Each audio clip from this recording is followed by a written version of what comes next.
Supera 2,15 anche Marco Gelati.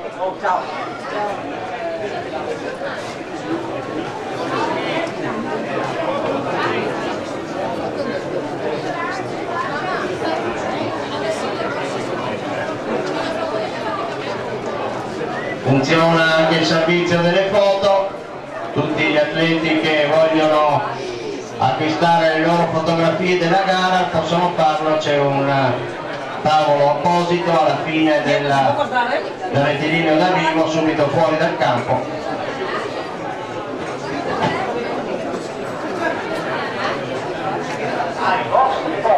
Due 18.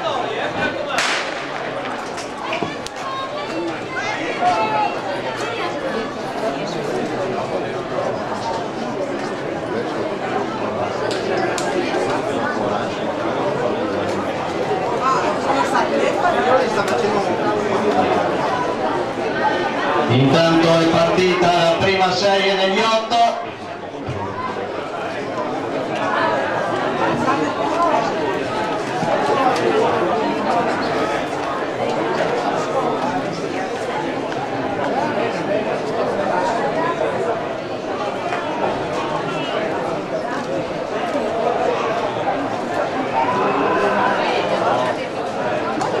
Dai Emilia!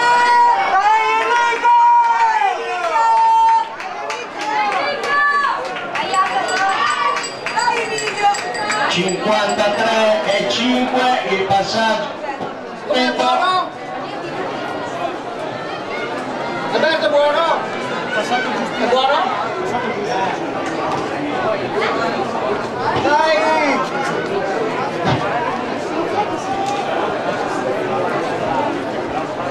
Siamo a 200 metri dall'arrivo, lotta ormai ristretta tra Abdullahi Emagne e Mohamed Muawia, anche se adesso c'è un aggancio.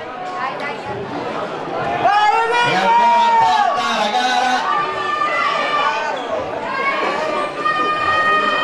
Dai Jacopo, dai Jacopo!